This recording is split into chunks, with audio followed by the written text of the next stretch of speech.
Puji nama Tuhan. Shalom saudara yang dikasihi Tuhan Yesus. Ada haleluya hari ini saudara. Kasih selalu haleluya, amin. Ya, pagi ini kita balik lagi beribadah online di minggu kelima GBI BKP Aston. Kita mau datang sama Tuhan pagi ini, kita mau masuk dalam ruang maha kudusnya Tuhan. Saya ajak untuk saudara kita bersatu di dalam doa. Terima kasih Tuhan Yesus, kami mengucap syukur Bapa atas pagi yang indah ini Tuhan. Kami dapat merasakan kasih-Mu Tuhan. Kami dapat merasakan sukacita dan damai sejahtera yang Engkau beri pagi ini Tuhan. Pagi ini Tuhan Yesus kami mau datang. Kami mau menyembah Engkau lebih lagi. Kami mau masuk dalam ruang maha kudus-Mu Tuhan Yesus. Kami ingin memuji Engkau lebih lagi Tuhan. Urapi setiap kami Tuhan. Kuduskan kami di hadapan-Mu Bapa, agar kami mengikuti karakter Engkau Tuhan Yesus. Terima kasih Tuhan Yesus, terima kasih Bapa. Biarlah Tuhan hadirat-Mu mengalir pagi ini bagi setiap kami. Bagi setiap yang menonton ibadah online pagi ini Tuhan. Melalui via Zoom maupun YouTube Tuhan. Semua terberkati Tuhan. Kami selesai menonton Tuhan. Kami pulang membawa berkas-berkas-Mu yang baru Tuhan Yesus. Terima kasih Tuhan Yesus. Terima kasih Bapa.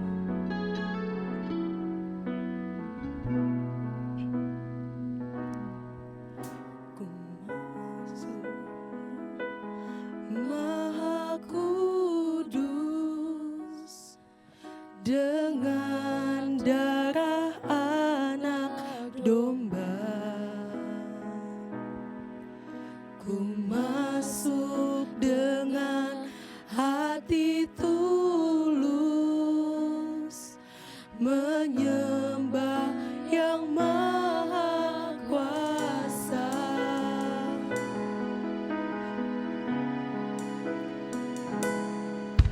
Ku masuk ruang maha kudus dengan darah anak domba. Ku masuk dengan hati tulus, menyembah yang maha kuasa. Ku menyembah-Mu, ku sembah-Mu,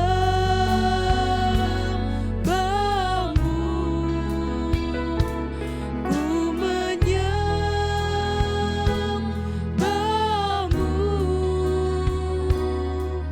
ku sembah-Mu,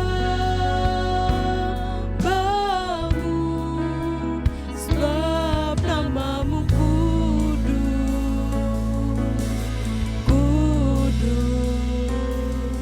Tuhan.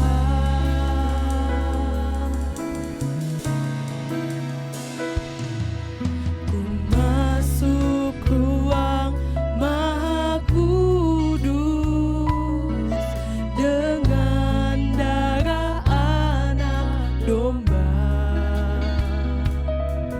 Ku masuk dengan hati tulus, menyembah yang maha kuasa.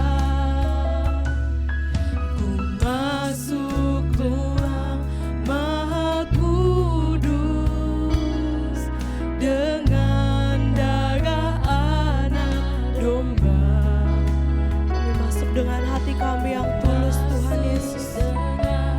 Hati tulus, kami menyembah yang maha kuasa. Yes Jesus. Ku menyembah-Mu, kami mau sembah Engkau Tuhan. Yes. Sebab nama-Mu kudus Tuhan. Sebab nama-Mu kudus kami menyembah-Mu pagi ini Tuhan Yesus. Bapa, sebab nama-Mu kudus, kudus Tuhan.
Tuhan.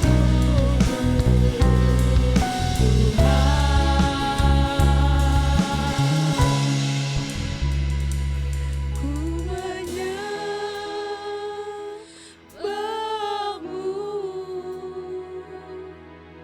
ku sembahmu,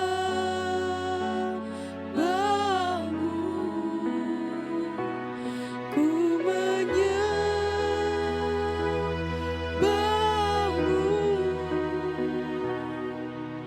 ku sembahmu,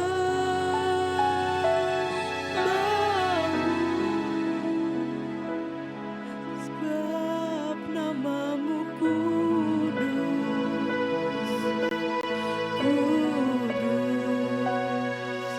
Tuhan. Sebab namamu kudus, kudus, Tuhan. Sebab namamu,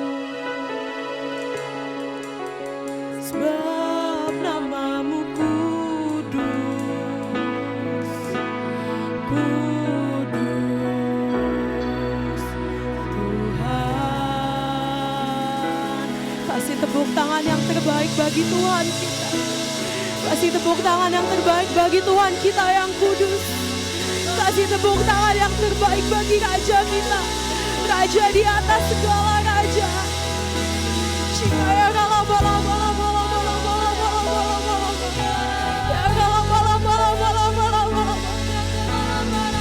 Kau layak disembah Tuhan, Kau layak disembah. Kaulah kami yang kudus Tuhan. Engkau mulia, Engkau besar Tuhan.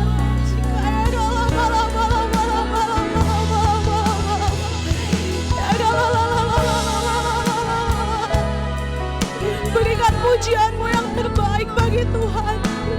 Berikan pujianmu yang terbaik bagi Tuhan kita.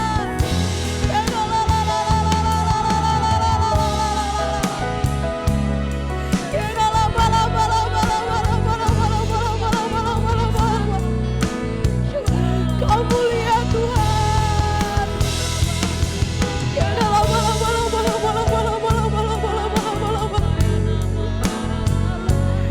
Kau mati demi kami Tuhan. Kau naik demi kami Tuhan. Kau bangkit demi kami Tuhan Yesus. Kami merasakan kemenangan daripada-Mu Tuhan. Kami menjadi orang-orang yang merdeka Tuhan. Terima kasih Tuhan Yesus. Biarlah kami mau menyembah-Mu lebih lagi Bapa.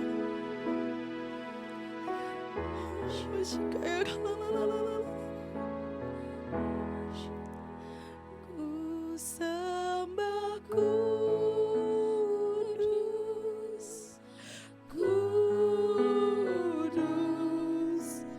kuduslah Tuhan, dan ku sanjung Kau mulia, mulia bagimu Tuhan.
Tuhan kita. Sorakan haleluya.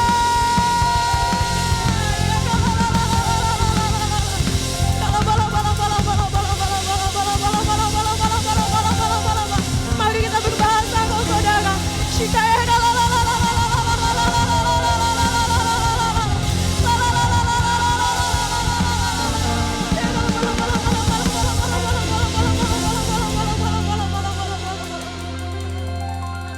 Kau termulia Tuhan. Kau besar Tuhan Yesus. Tidak Allah seperti Engkau Tuhan. Terima kasih Tuhan atas hadirat-Mu Tuhan. Pagi ini Tuhan, kami ingin memuji Engkau Tuhan. Kami ingin meninggikan Engkau Tuhan. Sebab Engkau Allah kami yang mulia. Engkau besar Tuhan Yesus. Kami umat-umat pilihan-Mu Tuhan Yesus. Kami akan bergerak Tuhan saat-saat ini Tuhan. Demi menuntaskan amanat agung daripada-Mu Tuhan Yesus. Terima kasih Tuhan Yesus. Terima kasih Bapa. Mari sama-sama kita katakan amin. Puji nama Tuhan. Shalom saudara yang ada di rumah, dimanapun Anda berada. Saya ucapkan shalom. Ya, saya undang untuk kita semua bangkit berdiri. Kita mau deklarasikan kemenangan kita kepada Tuhan. Amin.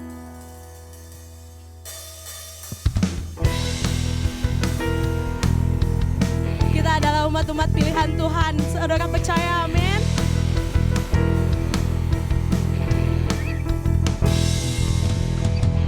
Kita semua umat pilihan Allah, dengarlah panggilannya untuk menggenapi firman-Nya. Sekaranglah waktunya untuk berdiri bagi bangsa ini. Mari maju umat pemenang. Mari kita semua umat pilihan Allah,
Saya undang untuk semua duduk kembali.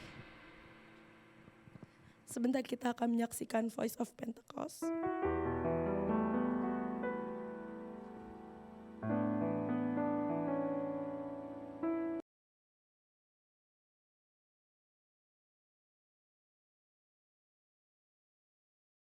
Shalom semua.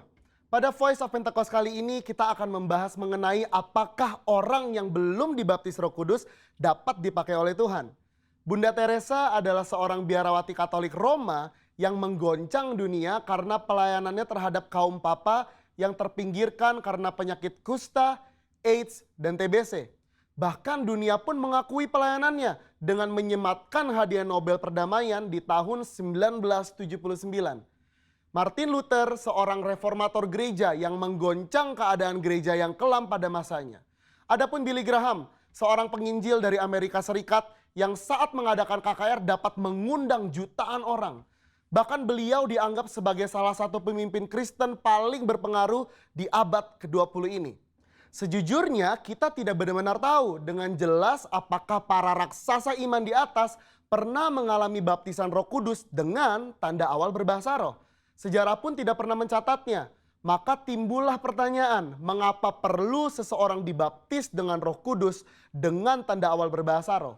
Jika seseorang yang belum pernah dibaptis Roh Kudus atau mungkin sudah pernah, tapi tidak secara nyata menunjukkannya seperti para tokoh tersebut, tetap dipakai Tuhan secara dahsyat. Pengakuan Iman GBI berkata bahwa baptisan Roh Kudus adalah karunia Tuhan untuk semua orang yang telah disucikan hatinya. Tanda awal baptisan Roh Kudus adalah berkata-kata dengan bahasa roh, sebagaimana diilhamkan oleh Roh Kudus. Teologi Pentakosta sangatlah menekankan tentang pengalaman dibaptis dengan Roh Kudus sebagai suatu hal yang terpisah dari karya keselamatan Kristus yang bertujuan untuk penyelesaian amanat agung.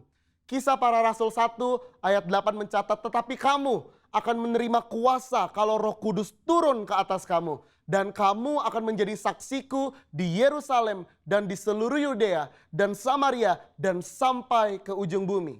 Kata kuasa di ayat tersebut berasal dari bahasa Yunani dunamis yang diterjemahkan juga sebagai dinamit, sesuatu yang memiliki daya ledak yang tinggi. Dengan kata lain, kuasa ini adalah kuasa yang sangat besar yang dimana dengan kuasa ini amanat agung Tuhan Yesus pasti terselesaikan. Sangatlah menarik untuk disimak bahwa sesaat sebelum Tuhan Yesus terangkat ke surga, ia berpesan agar para murid tidak meninggalkan Yerusalem dan menyuruh mereka tinggal di sana sambil menantikan janji Bapa. Apakah janji Bapa yang dimaksud tersebut? Janji Bapa yang dimaksud Tuhan Yesus adalah bahwa para murid akan dibaptis dengan Roh Kudus. Poin penting untuk kita garis bawahi di sini adalah bahwa baptisan Roh Kudus adalah janji Bapa untuk semua orang percaya. Selanjutnya di Kisah Para Rasul pasal kedua adalah peristiwa turunnya Roh Kudus ke atas para rasul yang lebih kita kenal dengan peristiwa Pentakosta, di mana para rasul mulai berkata-kata dengan bahasa-bahasa lain seperti yang diberikan oleh Roh itu kepada mereka untuk mengatakannya. Dari sini dapat kita lihat bahwa janji Bapa tentang baptisan Roh Kudus selalu disertai dengan pengalaman karunia berbahasa roh. Dari peristiwa tersebut kita melihat dengan jelas bahwa ada perbedaan antara menerima Roh Kudus dengan dipenuhi Roh Kudus atau dibaptis dengan Roh Kudus. Setiap orang yang telah menerima Yesus sebagai Tuhan dan Juru Selamat, maka Roh Kudus berdiam di dalam dirinya. Bapa memberikan Roh Kudus di dalam hati kita sebagai jaminan dari semua yang telah disediakan untuk kita, yaitu anugerah keselamatan. Rasul Paulus pun menjelaskan di dalam 1 Korintus 6 ayat 19. Atau tidak tahukah kamu bahwa tubuhmu adalah bait Roh Kudus yang diam di dalam kamu. Roh Kudus yang kamu peroleh dari Allah dan bahwa kamu bukan milik kamu sendiri. Keberdiaman Roh Kudus di dalam hidup orang percaya memampukan seseorang untuk memiliki hidup yang menghasilkan buah roh. Namun seseorang yang telah dibaptis dengan Roh Kudus akan memiliki kuasa untuk menyelesaikan amanat agung sesuai yang tertulis di dalam Kisah Para Rasul pasal 1 dan 2. Dalam hal ini kita melihat bahwa baptisan Roh Kudus berfungsi secara eksternal. Alkitab juga mencatat dampak-dampak daripada baptisan Roh Kudus secara internal, antara lain sebagai berikut. Yang pertama, Baptisan Roh Kudus mengubah kehidupan doa kita. Roma 8 ayat 26 sampai 27. Yang kedua, baptisan Roh Kudus membangun iman kita. 1 Korintus 14 ayat 4a. Yang ketiga, baptisan Roh Kudus menyempurnakan pujian dan penyembahan kita. 1 Korintus 14 ayat 15. Dan yang keempat, baptisan Roh Kudus meningkatkan kepekaan rohani kita. 1 Korintus 14 ayat 2. Robert P. Mencius, seorang hamba Tuhan dan juga seorang penulis, memaparkan di dalam salah satu bukunya yang berjudul Speaking in Tongues, bahwa tanda kedewasaan Kristen tidak diukur dengan sudah atau belum mengalami baptisan roh, melainkan diukur dari hidup yang menghasilkan buah roh. Di mana hal ini juga menjadi bagian dari proses pengudusan atau sanctification. Akan tetapi perlu dimengerti bahwa di satu sisi adalah mungkin bagi seseorang untuk mengalami kuasa Roh Kudus tanpa berbahasa roh. Namun hal ini bukanlah pengalaman Alkitab yang utuh sebagaimana tertulis di Kisah Para Rasul pasal 1 dan 2. Dari penjelasan tersebut maka dapat disimpulkan bahwa meskipun seseorang belum dibaptis Roh Kudus, ia dapat dipakai Tuhan secara dahsyat. Namun pengalaman baptisan Roh Kudus membuat orang percaya dapat melayani tubuh Kristus dengan lebih maksimal. Jikalau Alkitab menuliskan adanya pengalaman kepenuhan Roh Kudus dengan tanda awal berkata-kata dengan bahasa roh, mengapakah kita tidak merindukannya? Saudara, untuk penjelasan lebih lengkapnya dari tim teologi kami, jangan lupa buka link yang ada di atas atau scan QR Code yang tersedia. Salam integritas, Tuhan Yesus memberkati.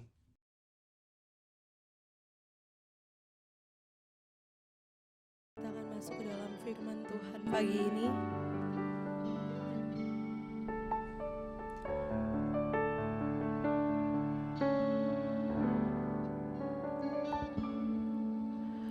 Datang Roh Kudus, kau ku rindu. Dengan minyak yang baru urapiku. Mengalir penuhi kami Tuhan. Mengalir pulihkan kami Tuhan. Urapanmu memaskan hidupku. Satu yang ku rindu bersekutu denganmu. Bawaku lebih lagi tinggal di dalammu. Nikmati hadiratmu. Jamalah seluruh hidupku.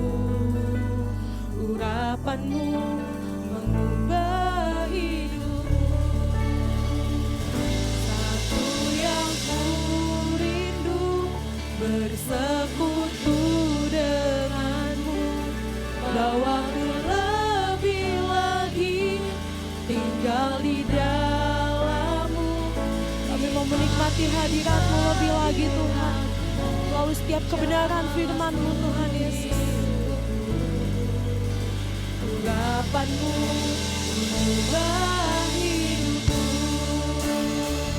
Satu yang ku rindu bersekutu denganmu. Bawaku lebih lagi tinggal di dalammu. Nikmati hadiratmu. Jamalah seluruh hidupku. Urapanmu mengubah hidupku. Urapanmu mengubah hidupku. Urapanmu Wah, hidupku.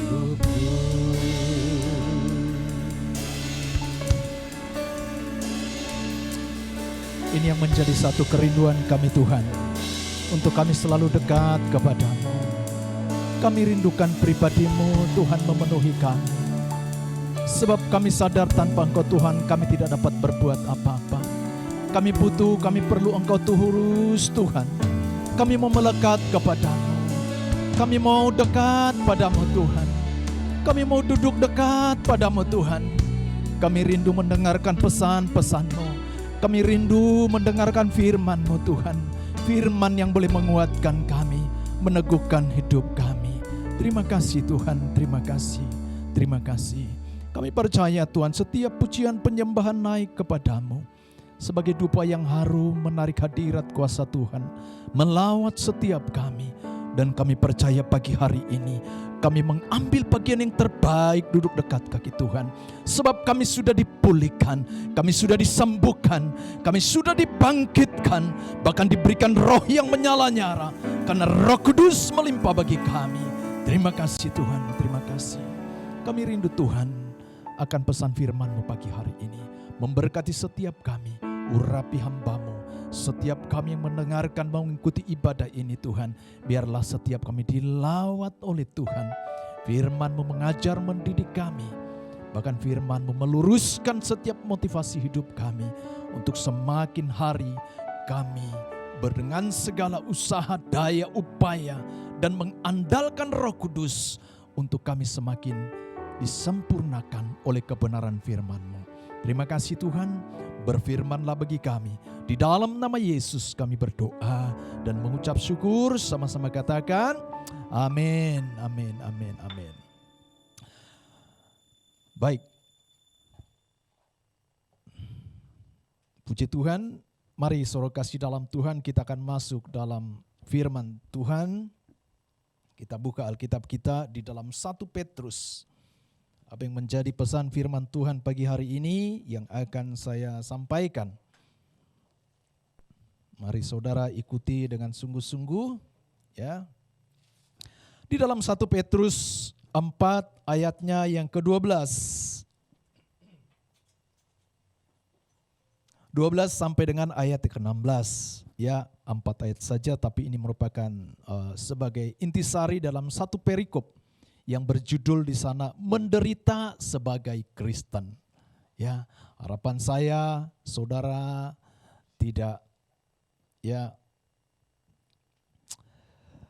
Mari kita buka, mari kita baca firman di dalam ayat yang ke-12, 1 Petrus 4 ayat yang ke-12. Berkata demikian, saudara-saudara yang kekasih, janganlah kamu heran akan nyala api siksaan yang datang kepadamu sebagai ujian, seolah-olah ada sesuatu yang luar biasa terjadi atas kamu.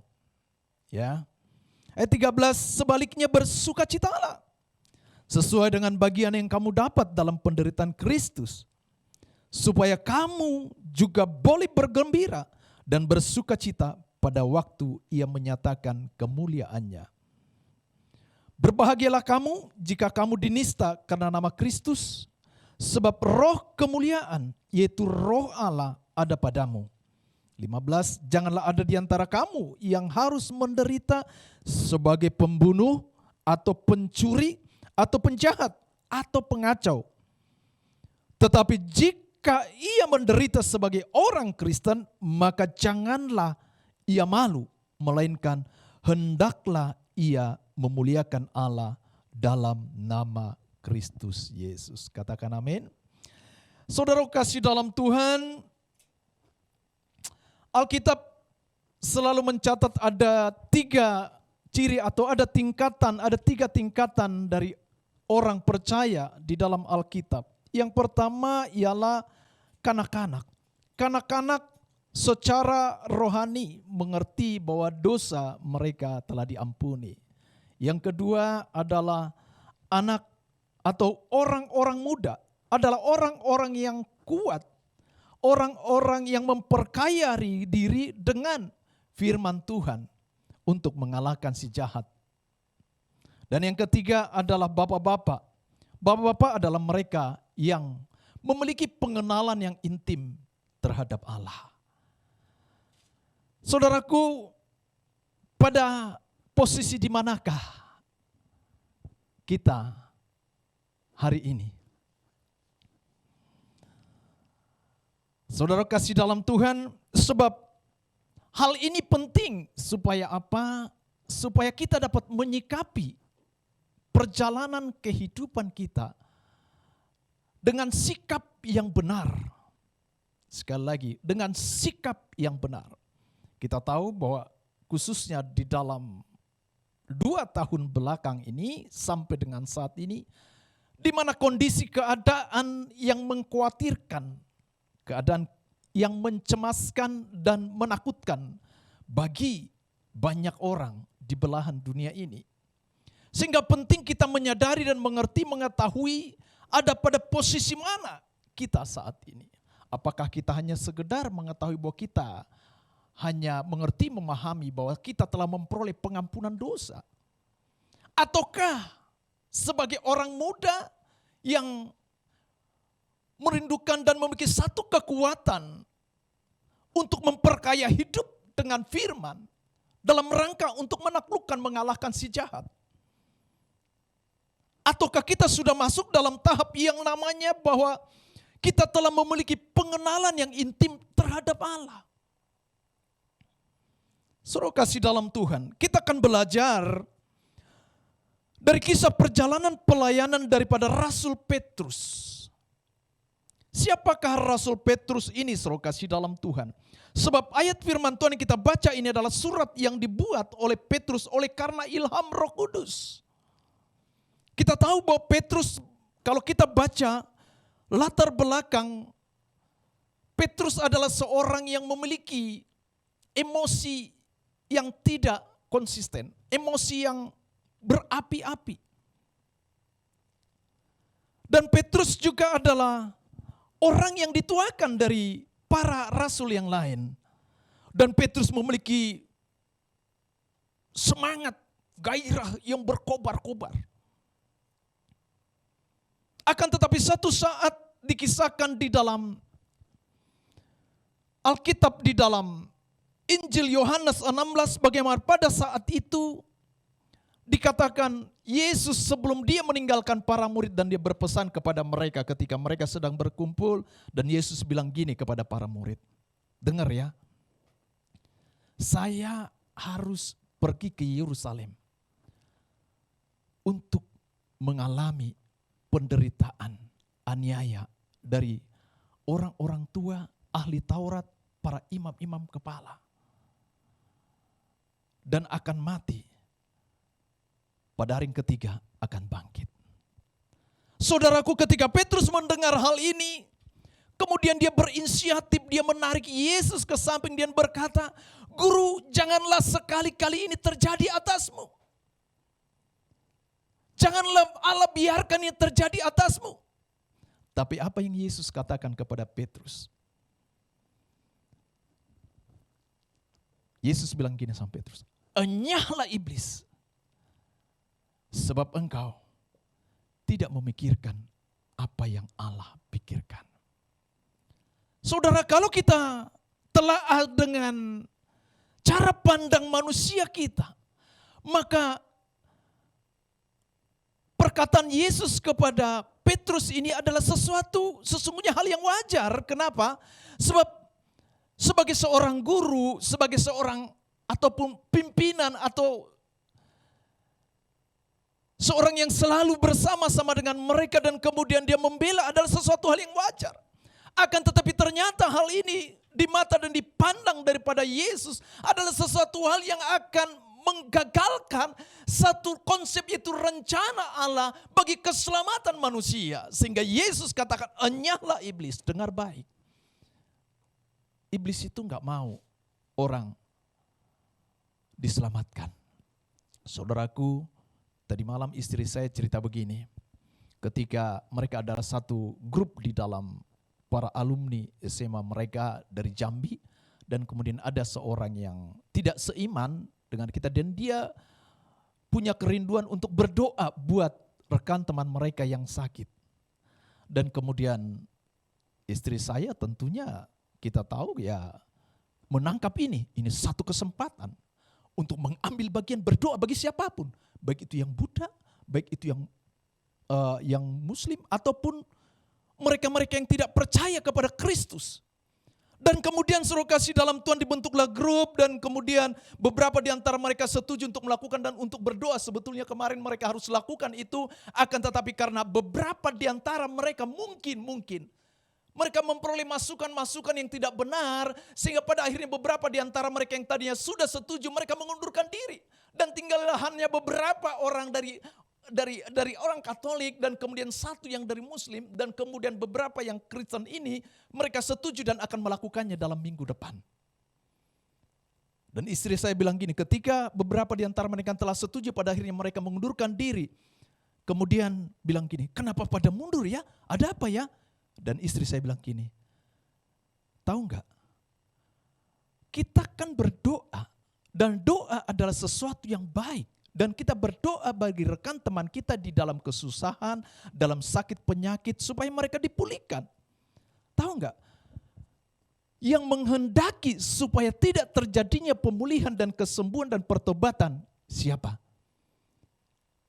Ataupun yang menghendaki supaya tidak terjadinya ada satu doa bersama-sama dari rekan teman kita yang dulu satu alumni ini, siapa?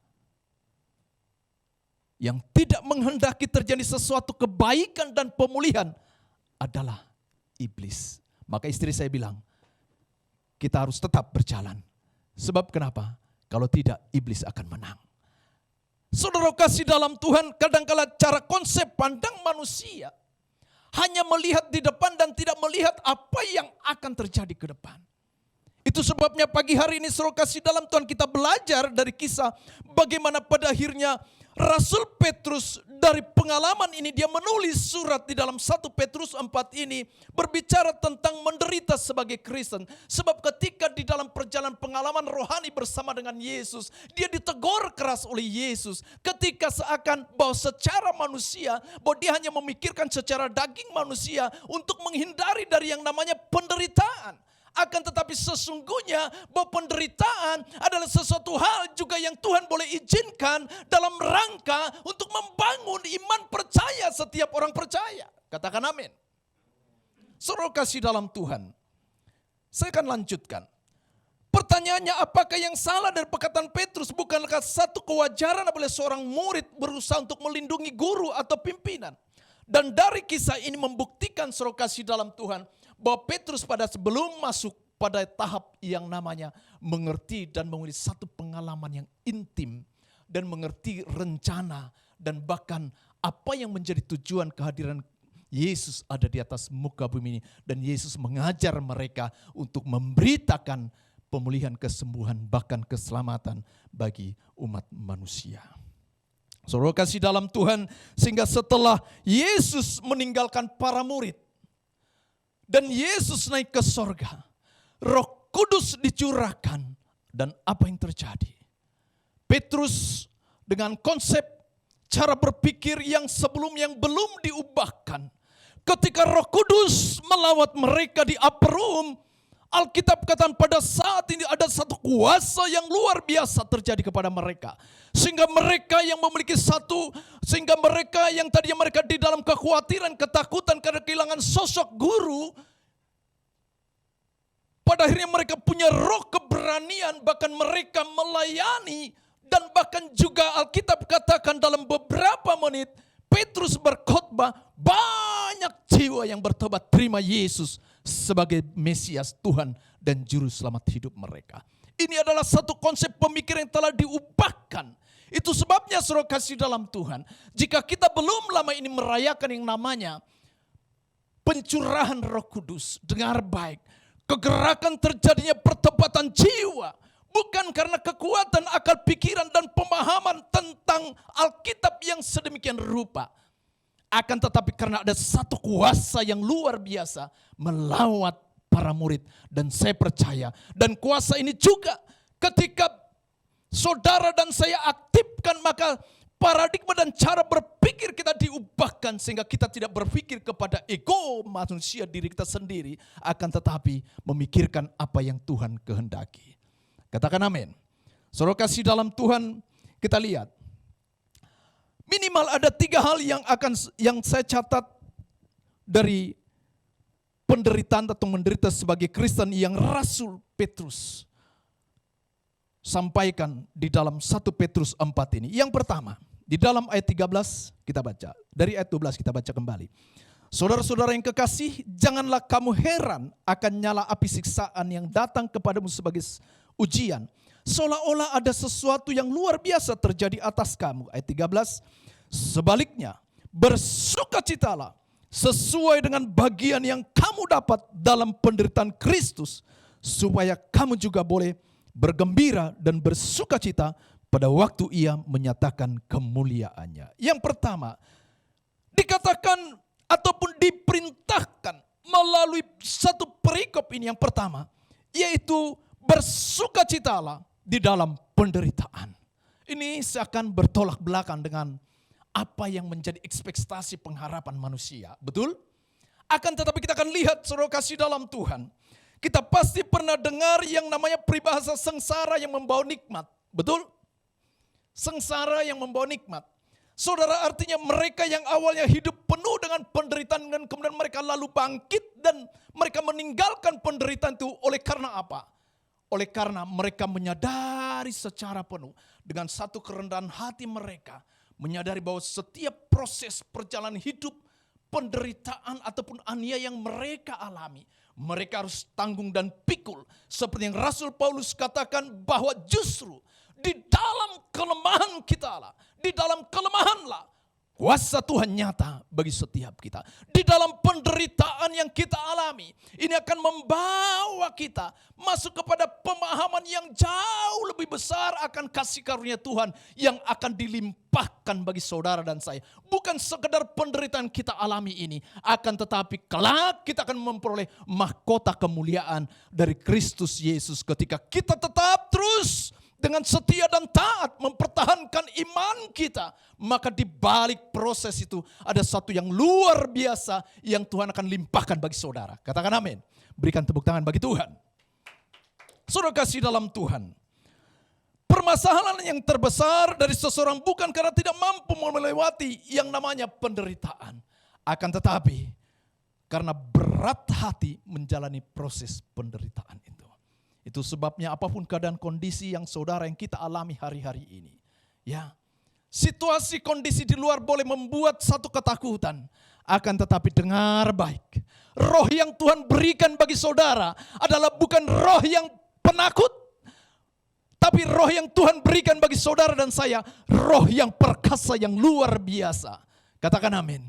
Sehingga kita percaya, kalau sampai saat ini pun saudara dan saya tetap berada, kita tahu karena ada perlindungan daripada Tuhan yang melingkupi hidup kita, sehingga kita boleh melangkah di dalam menggenapi setiap rencana kehendak Tuhan atas kehidupan saudara dan saya. Katakan amin. Saudaraku, hari ini Tuhan mengajar setiap saudara dan saya bahwa baik atau tidak baik waktunya, doa dijawab atau belum terjawab, atau tidak ada beban ataupun ada beban pergumulan yang kita miliki, maka Alkitab katakan, firman Tuhan katakan, tetaplah bersukacita sekalipun kita di dalam penderitaan. Katakan amin. Kenapa saudara kasih dalam Tuhan? Sebab dunia, sebab orang di luar sana merindukan untuk melihat sesuatu hal yang berbeda dari setiap orang percaya, agar supaya kita dapat menampilkan terang kerajaan Allah di tengah dunia yang ada di dalam kegelapan, sehingga kita membawa mereka masuk di dalam kerajaan Allah yang tidak tergoncangkan, di mana di dalamnya ada sukacita, ada kebahagiaan dan damai sejahtera. Katakan amin. Berikan kemuliaan bagi Tuhan. Haleluya. Saudara kasih dalam Tuhan, contoh misalnya saudara kasih dalam, kita tahu bahwa ada pelayan-pelayan kita yang juga mereka jauh-jauh untuk melayani. Ataupun ada jemaat juga yang tempat tinggal mereka jauh, tapi mereka juga tetap ada di dalam persekutuan kita.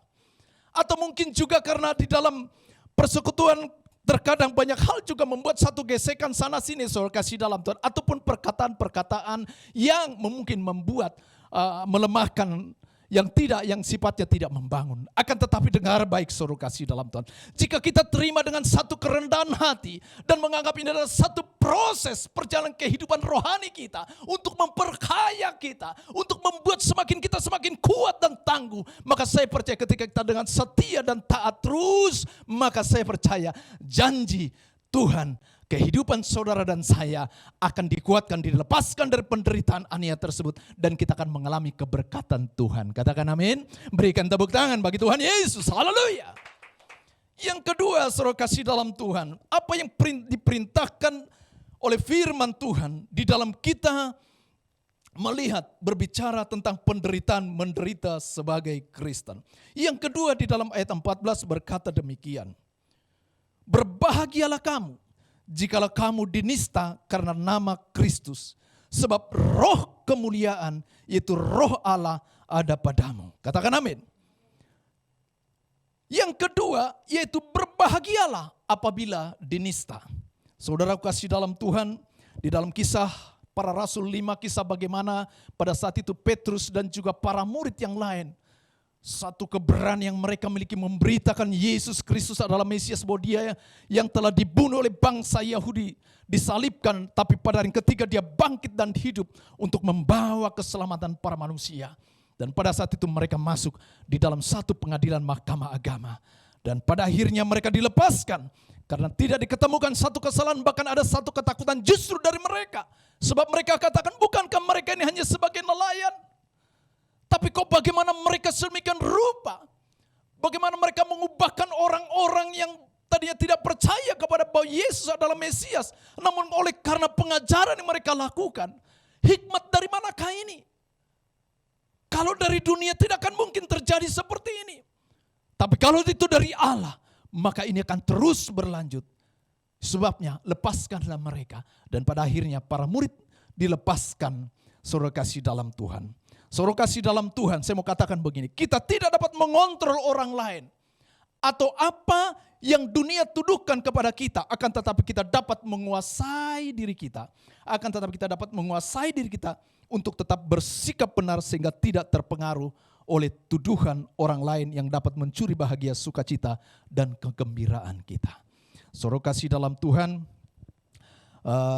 ketika saya masih kuliah dan kemudian saya melihat, saudara kasih dalam Tuhan, ada seorang wanita yang saya pikir pada saat itu saya mau untuk memilikinya. Ya, dan kemudian saya mengejar dan dengan berusaha. Ya, 1 tahun lebih saya berusaha untuk mengejarnya, wanita tersebut, saudara kasih dalam Tuhan. Dan pada akhirnya, saudara kasih dalam Tuhan, dapatlah saya berjalan sama-sama dengan dia. Akan tetapi pada akhirnya apa yang terjadi ketika saat itu teman-teman daripada orang yang saya kejar ini, yang namanya Vivi tersebut, saudara kasih dalam Tuhan. Saudara kenal yang namanya Vivi? Hah? Kalau tidak yang kenal, bertobat engkau. Haleluya. Dan kemudian pada saat itu kami jalan sama-sama. Ya, namanya anak-anak muda, ya sweet gitulah ya. Gitu jalan. Tapi apa yang terjadi, saudara kasih dalam Tuhan, beberapa teman mereka ngomong gini, sekalipun tidak langsung dengan saya, tapi saya dapat cerita dari si Vivi itu. Saudara kenal si Vivi siapa ya? Istri saya ya. Dan mereka bilang gini, Vi, lu sayang banget sih jalan sama dia. Masa sih? Lu yakin? Lu bener? Orang ya tampangnya seperti itu. Ya, gue lihat kalau lu jalan sama dia kayak jalan sama gorila katanya. Waduh, saya jalan sama gorila. Dan bahkan masa depan gak ada. Apa kerjanya? Ya ampun, cuma tukang pukul-pukul lagi. Petinju, ngapain lu ntar dihajar lu. Saudara kasih dalam Tuhan, ini bahasa-bahasa yang sebetulnya menyurutkan. Tapi karena ada satu kerinduan untuk saya memiliki. Waduh ini, halo, ketawa, udah pada ketawa anak-anak muda pasti. Karena satu kerinduan untuk memiliki, ya sebelum kalau dibilang sebelum janur kuning berdiri, sebelum janur kuning itu ada di depan rumah, maka pantang untuk menyerah, tapi tetap maju dan kejar. Haleluya. Dan saudara kasih dalam Tuhan, kalau saya ingat ini saudara kasih dalam Tuhan. Tapi saya karena punya motivasi yang betul-betul sungguh untuk mengejar dan memperolehnya. Sehingga saya abaikan itu saudara kasih dalam Tuhan. Saya abaikan itu. Dan pada akhirnya kita tahu, karena saya tahu bahwa kalau saya memilikinya, saya yakin saya akan berbahagia dengan dia. Dan itu yang menjadi bukti dan sampai saat ini pun satu kebahagiaan dan sukacita di dalam rumah tangga sebagai suami dan istri. Itu sebabnya saya sangat mencintai istri saya. Katakan amin yang pria-pria. Katakan saya mencintai istriku. Haleluya. Saudara kasih dalam Tuhan. Karena kita yakin bahwa ada kebahagiaan kita miliki. Sebab kitab Amsal bilang gini, saudara kasih dalam Tuhan. Kitab Amsal bilang gini, perhatikan. Ya, ini buat istri, perhatikan nih. Suami dan istri. Istri yang cakap adalah mahkota suaminya, tetapi yang membuat malu adalah seperti penyakit yang membusukkan tulang suaminya. Ya, tulang bukan paman ya, bukan orang Batak ya. Maksudnya tulang suami, tulang sumsum, tulang-tulang suami akan membusukkan kalau istri justru mempermalukan. Tapi jika suami dan istri bersama-sama saling mengasihi dan mempermuliakan Tuhan, maka hadirat Tuhan, kuasa Tuhan, keberkatan Tuhan melimpah dalam rumah tangga. Ada kebahagiaan, ada sukacita. Sekalipun kita mengalami sesuatu di dalam berkekurangan secara ekonomi atau apapun, tapi kita percaya Tuhan izinkan itu terjadi. Ada satu kekuatan yang luar biasa antara suami dan istri untuk mengatasi hal itu dengan sikap yang benar tetap bersandar kepada firman Tuhan. Berikan tepuk tangan bagi Tuhan Yesus Kristus. Yang ketiga, saudara kasih dalam Tuhan. Yang ketiga adalah jangan malu. Ayat 15 dikatakan demikian. Janganlah ada di antara kamu yang harus menderita sebagai pembunuh atau pencuri atau penjahat atau pengacau. Tetapi jika ia menderita sebagai orang Kristen, maka janganlah ia malu, melainkan hendaklah ia memuliakan Allah dalam Kristus Yesus. Banyak orang Kristen hidup dalam kemunafikan untuk menutupi kesalahan yang satu dengan membuat kesalahan yang lain. Contohnya, saudara kasih dalam Tuhan, misalnya ketika berkekurangan secara ekonomi, maka akan berusaha mencari bagaimana untuk memenuhkan kebutuhan keperluan ekonomi mereka. Maka beberapa di antara mereka juga akan berusaha bagaimana menutupi kekurangan tersebut dengan melakukan hal-hal yang salah. Contohnya misalnya hutang piutang, berhutang tidak tutup, gali lubang tutup lubang. Ini persoalan nih, masalah. Ini penderitaan sesungguhnya bukan penderitaan yang Tuhan izinkan, tapi penderitaan karena stres, karena ketidakmampuan kita mengelola berkat yang daripada Tuhan. Saudara kasih dalam Tuhan. Dan kemudian juga melakukan hal-hal yang salah seperti korupsi yang kita tahu sekarang ini, saudara kasih dalam Tuhan, di tengah pandemi bagaimana caranya orang berusaha mendapatkan, memperoleh uang. Padahal di dalam kesulitan keadaan dunia sekarang, ya, yang jual antigen, ada saudara, ada yang jual antigen cuma tidak perlu dites, terus kemudian ditulis surat keluar negatif. Waduh, ini berbahaya sekali. Ataupun banyak korupsi-korupsi yang dilakukan. Ya, suruh kasih dalam Tuhan. Ini persoalan masalah. Sesungguhnya orang Kristen, ya, tidak perlu malu atas keadaan sepanjang hidup kita tetap berpegang kepada prinsip kebenaran firman Tuhan dan bukan karena ulah atau kelakuan kita yang menyimpang. Tapi kalau Tuhan izinkan sesuatu terjadi, penderitaan yang bukan karena ulah kelakuan kita yang menyimpang daripada firman Tuhan, kita percaya kita sedang masuk dalam penggodokan penggarapannya Tuhan. Dan kita akan menampilkan satu apa yang menjadi rencana kehendak Tuhan dalam kehidupan saudara dan saya. Katakan amin. Akan tetapi Alkitab katakan di dalam ayat 16 tadi dikatakan, ayat 15 tadi, janganlah di antara kamu yang harus menderita sebagai pembunuh atau pencuri atau penjahat atau pengacau. Tetapi jika ia menderita sebagai orang Kristen, janganlah ia malu. Tapi justru kalau kita malu, justru ini yang mempermalukan Tuhan kita. Ketika kita menderita sebagai orang pembunuh, sebagai seorang pencuri, sebagai pelaku kejahatan, entah kejahatan apapun. Justru itu yang mempermalukan, bukan cuma diri kita, tapi Tuhan. Tadi saya katakan, dunia sedang menantikan, orang di luar sana sedang dan merindukan untuk melihat satu kebenaran yang kita akan tampilkan kepada mereka untuk membawa satu kebenaran di tengah-tengah dunia ini. Amin. Nah, saudara kasih dalam Tuhan, lantas kemudian apa yang menjadi tujuan penderitaan yang kita alami? Kita lihat di dalam 1 Petrus 4, Rasul Petrus mencatat begini, ada 3 hal. Jadi karena Kristus telah menderita penderitaan badani, kamu pun harus juga mempersenjatai diri kamu dengan pikiran yang demikian. Artinya yang pertama tujuannya adalah dalam rangka untuk mendewasakan manusia rohani saudara dan saya. Amin. Jangan sampai undur dan engkau dikalahkan. Tapi justru persenjatai dirimu dengan pikiran yang demikian. Amin.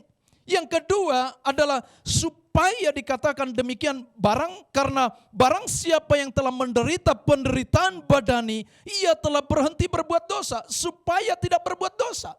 Begini saudara, mungkin saja oleh sebab kecerobohan mengikuti tuntutan daging, contoh mungkin jatuh di dalam dosa percabulan, perzinahan dan lain sebagainya. Sehingga berdampak mengalami ketidakharmonisan dalam rumah tangga. Dan ketidakharmonisan tersebut bagaikan penderitaan yang harus ditanggung mengingat supaya bertobat sungguh-sungguh dan tidak lagi melakukan hal yang sama. Sebab Alkitab katakan, orang yang telah berumah tangga, suami istri, tidak boleh dipisahkan oleh apapun. Tidak ada perceraian, kata cerai bagi pasangan suami istri orang Kristen. Akan tetapi, oleh karena kematian, itu yang hanya dapat memisahkan. Amin. Nah yang ketiga saudara kasih dalam Tuhan, supaya menggunakan, ayat 3, sebab telah cukup banyak waktu kamu pergunakan untuk melakukan kehendak orang-orang yang tidak mengenal Allah. Kamu telah hidup dalam rupa-rupa hawa nafsu, keinginan, kemabukan, pesta pora, perjamuan, minum, dan penyembahan berhala yang terlarang. Sebab telah cukup banyak waktu. Supaya kita mempergunakan waktu kita dengan bijaksana. Tidak lagi diperbudak oleh kehendak kecenderungan hati kita yang jahat. Melainkan agar seluruh hidup kita bebas dari kesalahan dan tertuju kepada kehendak dan rencana Tuhan. Haleluya. Saudara kasih dalam Tuhan, simpulannya begini, bahwa penderitaan yang kita alami saat ini tidak akan sebanding dengan kemuliaan yang akan kita terima kelak. Katakan amin. Penderitaan kita alami tidak akan sebanding dengan kemuliaan yang kita terima kelak. Sebab apabila kita ada di dalam penderitaan yang tidak seharusnya kita tanggung, bukan karena kecerobohan atau kebodohan kita, akan tetapi karena kehendak Tuhan, maka percayalah bahwa kita pasti mampu melewatinya bersama dengan Roh Kudus. Karena ada Roh Kudus yang diberikan bagi saudara dan saya, yang memberikan penghiburan, kekuatan, dan bahkan sukacita, kebahagiaan. Sehingga membawa ketenangan dan menghasilkan satu kemenangan dalam perjalanan kehidupan saudara dan saya. Itu sebabnya tetaplah percaya, tetaplah teguh, dan berharap kepada Tuhan. Maranatha, Tuhan memberkati saudara dan saya.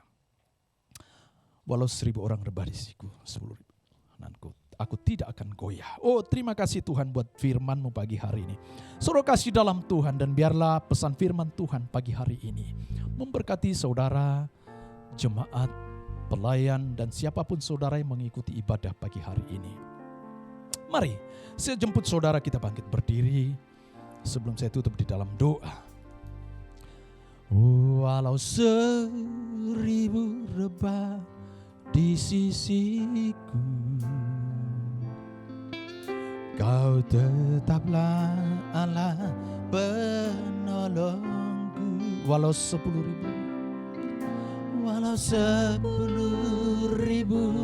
rebah di kananku, takkan ku goyah, sebab Yesus sertaku. Sekali lagi katakan sungguh-sungguh. 1000 rebah di sisiku. Dengar baik saudaraku, Engkau tetaplah Allah, Yesus penolong saudara dan saya. Maka 10.000 rebah di kanan saudara, katakan, takkan ku goyah Tuhan, sebab Yesus beserta saudara dan saya. Mari sungguh-sungguh. Walau 1000 rebah di sisi. Haleluya Tuhan. Yes Tuhan. Allah penolongku. Walau 10.000 rebah di kananku. Sekali lagi katakan, dengan sungguh-sungguh katakan, haleluya.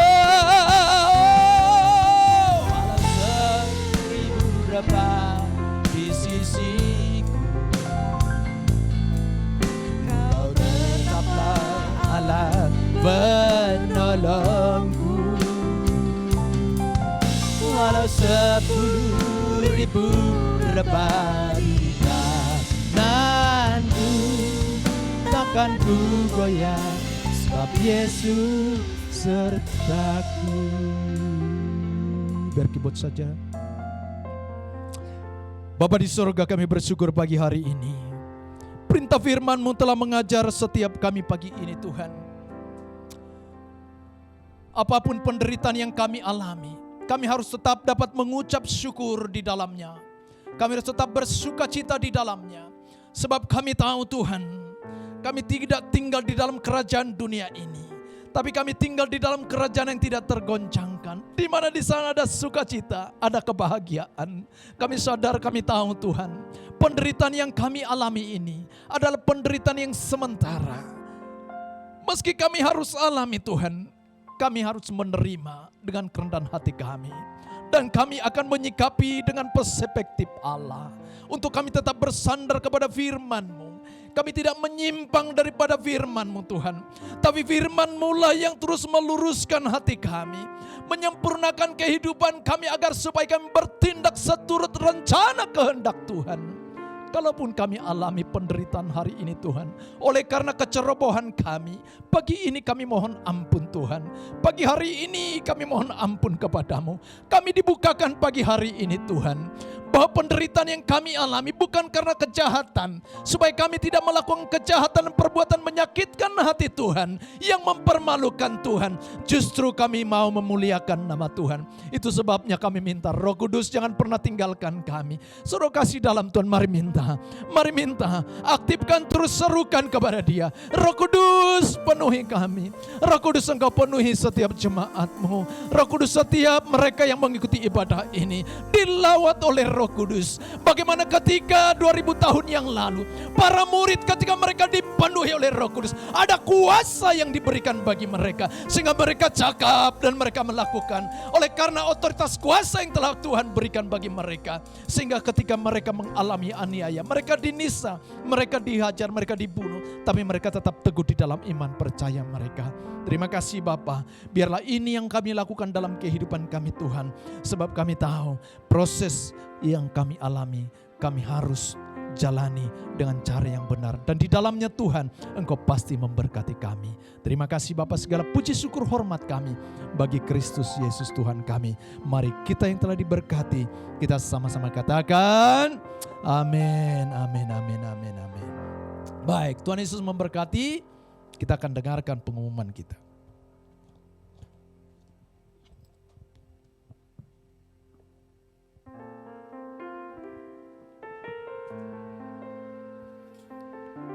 Salam,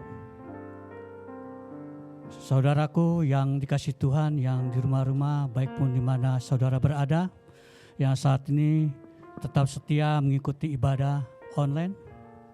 Saya percaya pagi hari ini saudara diberkati oleh kebenaran firman Tuhan yang memberikan kita satu keteguhan, dan saudara akan dapat merubah paradigma saudara menjadi orang-orang yang kuat di dalam Kristus. Baiklah saudara, kita akan mendengarkan pengumuman kegiatan gereja untuk 1 minggu ke depan. Yang pertama, hari Selasa ada doa terobosan jam 11 siang. Hari Rabu pukul 19 ada menara doa via aplikasi Zoom. Hari Kamis dan Jumat ada kul di wilayah masing-masing, tetap masih memakai aplikasi Zoom. Hari Sabtu ada doa fajar jam 5 pagi dan sorenya ada kul sekolah minggu jam 5 sore. Pengumuman yang perlu diperhatikan untuk hari Minggu depan tanggal 6 Juni kita ibadah masih online. Perhatikan, masih online jam 8 pagi. Berikut, bagi saudara yang saat ini ingin memberikan persembahan, perpuluhan, diakonia, dapat mentransfer nomor rekening yang ada di layar HP atau laptop saudara. Demikian pengumuman gereja untuk 1 minggu ke depan. Mari kita bangkit berdiri dan kita akhiri ibadah kita. Kita mau sama-sama berdoa. Bapa kami yang bertata di dalam kerajaan sorga, sungguh kami bersyukur Tuhan di pagi hari ini. Kami boleh ada bersama-sama walaupun tempat yang berbeda. Kami rasakan hadirat dan kuasa ilahi terus semakin kuat di tempat kami. Karena udah urapan aliran kuasa Roh Kudus dari tempat ini. Bapa, kami juga mau berdoa untuk kota dan bangsa kami, Republik Indonesia. Kami percaya setiap kejadian masalah yang terjadi di bangsa kami, Engkau punya maksud dan tujuan. Oleh karena itu Tuhan perlengkapi setiap kami Tuhan. Oleh setiap kami boleh berharap mengandalkan Tuhan. Agar kami semakin kuat di dalam Engkau. Berkati Bapak Presiden, Wakil Presiden, bahkan sampai RT RW Tuhan. Berikan dia roh hikmat, pengetahuan atas kebenaran firman-Mu. Agar dia memimpin bangsa dan kota kami sesuai dengan kehendak-Mu. Berikan roh takut akan Tuhan. Sehingga bangsa kami Tuhan, bangsa ini seluruh dipulihkan. Juga kami berdoa Tuhan untuk gembala pembina kami, gembala rayon kami. Berikan dia satu visi Tuhan untuk menuntaskan amanat agung di era zaman ini. Begitu juga Tuhan kami berdoa. Setelah hamba-Mu, Bapak Pendeta Rudi Srega sebagai gembala di tempat ini. Ia telah menyampaikan kebenaran firman-Mu. Terus pakai hamba-Mu Tuhan secara luar biasa. Biar tanda-tanda akhir kita firman disampaikan. Ada kuasa ilahi yang dilepaskan dari surga. Yang sakit disembuhkan, yang lumpuh berjalan, yang buta melihat, yang dilemah dikuatkan, yang miskin diperkaya oleh kebenaran firman Tuhan. Dan terima kasih Bapak. Juga kalau hamba-Mu besok tanggal 1 akan berangkat ke Kalimantan Tuhan. Kami berdoa. Bapak kami percaya Tuhan. Pergi dan kembalinya ke Bekasi ada penyertaan Tuhan. Kesehatan yang maksimal, imun yang kuat yang berasal dari surga. Sehingga tidak terkontaminasi dengan virus-virus yang tidak bermanfaat. Yang coba-coba mendekat tubuh hamba-Mu Tuhan. Berkati hamba-Mu Tuhan dalam pekerjaan usaha bahkan pelayanannya. Jadikan hamba-Mu itu teladan bagi setiap kami. Setiap hari dikerjakan menjadi contoh bagi kami. Sehingga kami semakin hari semakin dekat akan Tuhan. Bahkan gereja-Mu semakin hari semakin diberkati. Terima kasih Bapak dalam surga juga pada Jumat-Mu hari ini Tuhan yang saat ini bersama-sama dengan kami beribadah. Di rumah masing-masing kami percaya ada lawatan kuasa Roh Kudus. Ada lawatan Tuhan di mana Dia berada. Ada pengurapan Allah dari tempat ini. Terima kasih Bapak berkati setiap kami yang telah melayani dan mengambil bagian. Dan kami percaya setiap pelayanan kami tidak akan kembali dengan sia-sia. Karena kami melayani untuk hormat dan kemuliaan nama-Mu. Kalau sebentar juga kami akan berpisah satu dengan yang lain. Dan kami percaya Tuhan kami akan berbeda. Karena firman yang tertanam kehidupan kami merema. Kami menjadi orang-orang yang takut akan Tuhan. Orang-orang yang menjadi orang yang kuat di tengah masalah pandemi saat ini. Kami akan jadi umat pemenang di atas daripada pemenang. Terima kasih Bapa dalam surga. Biarlah sebentar kami akan berpisah dan kami akan menerima berkat dari hamba-Mu. Dalam nama Yesus. Kiranya Engkau memberkati aku berlimpah-limpah dan memperluas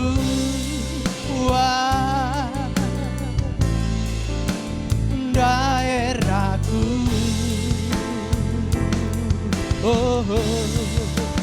Dan kiranya tangan-Mu menyertai aku dan melindungi aku daripada malapetaka sehingga kesakitan tidak menimpa aku. Mari lebih sungguh-sungguh katakan, biar pengurapan Tuhan melimpah bagimu. Kiranya Engkau memberkati aku berlimpah-limpah dan memperluas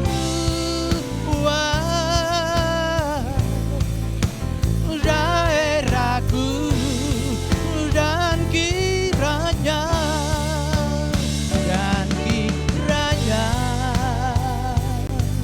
tangan-Mu menyertai aku dan melindungi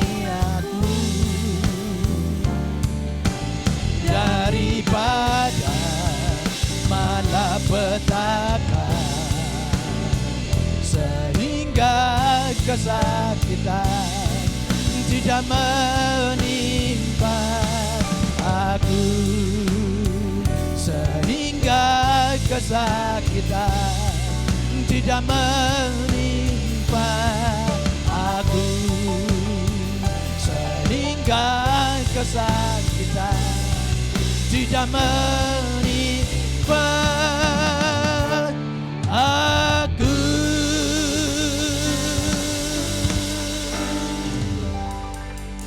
Kasih dan anugerah yang berlimpah-limpah dari Allah Bapa di dalam sorga, di dalam putranya yang tunggal Tuhan kita Yesus Kristus, persekutuan yang indah yang manis dengan Roh Kudus yang terus menyertai saudara mulai dari pagi hari ini sampai Maranatha. Yesus Kristus datang kali kedua menjemput ketenangan dan memerintah bersama dengan Dia hidup kekal selama-lamanya. Yang selalu percaya, mari kita sama-sama katakan amin, amin, amin.